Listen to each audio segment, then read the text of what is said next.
여러분은 혹시 거울 속의 자신에게 취해 주변을 잊어본 적이 있으신가요? 오늘은 아주 먼 서양의 신화와 우리 동양의 전설이 만나는 지점을 찾아보려 합니다. 전혀 다른 시대와 장소에서 태어났지만 소름 돋을 정도로 같은 진실을 말하고 있는 두 단어, 나르시시즘과 아전인수에 대해 이야기해 보겠습니다. 나만 보는 눈이 어떻게 나를 삼키는지 함께 보시죠.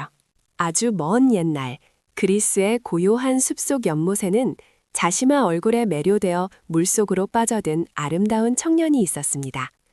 같은 시각 동아시아의 어느 논둑에서는 마을 사람들이 공평하게 나누어 써야 할 물줄기를 오직 자기 밭으로만 끌어오려는 농부가 있었죠. 한 명은 자기 모습을 너무나 사랑해서 죽음을 맞이했고, 한 명은 자기 이익만 챙기려다 마을의 공분을 샀습니다. 2000년이라는 거대한 시차를 두고도 두 이야기는 똑같은 경고를 우리에게 던지고 있습니다. 나만 바라보는 눈은 결국 자기 자신을 삼켜버린다는 사실 말이죠. 오늘 그 기이한 대칭의 세계로 여러분을 초대합니다. 먼저 동양의 지혜, 아전인수에 대해 알아볼까요? 한자로는 나아, 밭전, 끌인, 물수라고 씁니다. 글자 그대로 풀이하면 자기 논에 물을 끌어다 댄다는 뜻입니다. 이 말은 한국의 속담이자 조선시대 농경사회의 모습에서 유래했습니다. 당시 물은 마을 전체가 생존을 위해 공유해야 하는 가장 귀한 자원이었습니다. 가뭄이 들어 모두가 타들어가는 가슴을 쓸어내릴 때 남들이 잠든 밤에 몰래 공동수로의 방향을 돌려 자기 논에만 물을 가득 채우는 농부가 있다면 어떨까요? 이건 단순히 이기적인 행동을 넘어 공동체의 생존을 위협하는 명백한 배신이었습니다. 여기서 유래한 아전인수는 오늘날 어떤 상황이든 자기에게만 유리하게 해석하고 행동하는 사람을 가리키는 날카로운 경고가 되었습니다. 아전인수라는 말에는 동양 농경 공동체의 뿌리 깊은 윤리가 담겨 있습니다. 논농사에서 물은 고여 있는 것이 아니라 끊임없이 흘러야 하며 나눌 때 비로소 모두가 풍요로워지는 법입니다. 하지만 아전인수의 함정에 빠진 사람은 오직 자기 논의 물높이만 바라보느라 이웃의 논이 바짝 말라가는 비극을 보지 못합니다.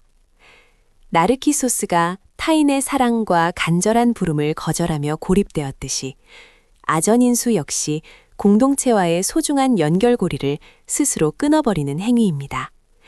나 혼자만 잘 살겠다는 이기심이 결국 공동체라는 든든한 울타리를 무너뜨리고 결과적으로 자신마저 위태롭게 만든다는 통찰을 우리에게 전해줍니다. 이제 서양의 신화로 눈을 돌려보겠습니다. 바로 나르키소스의 이야기입니다. 그는 그리스 신화에서 눈이 멀 정도로 아름다운 청년이었습니다. 숲의 님프 에코를 비롯해 수많은 이들이 그에게 사랑을 고백했지만 그는 오만하게도 단 한 번도 마음을 열지 않았습니다. 결국 복수의 여신 네메시스는 타인의 진심을 짓밟은 그에게 벌을 내립니다. 숲속 연못가에서 물에 비친 자신의 얼굴과 사랑에 빠지게 만든 것이죠.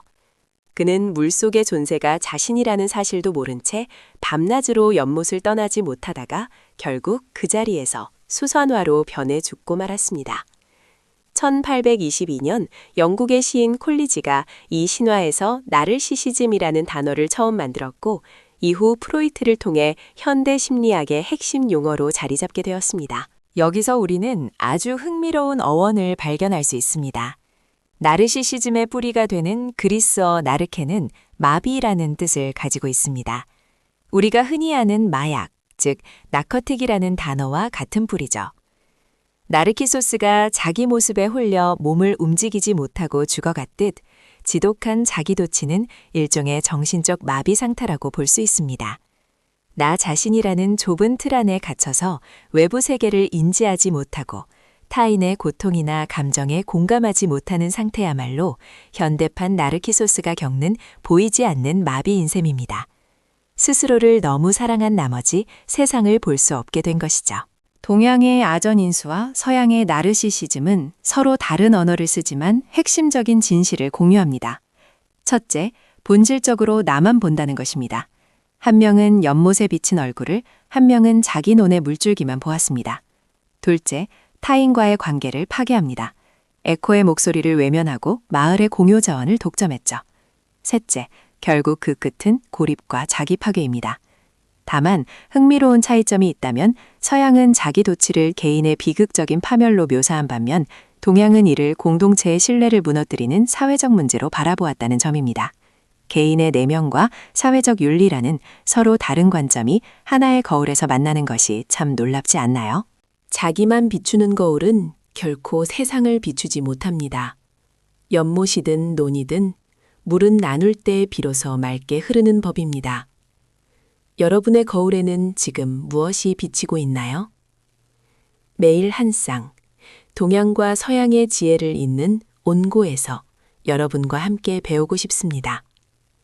오늘의 이야기가 유익하셨다면 구독과 좋아요 부탁드립니다. 시청해 주셔서 감사합니다.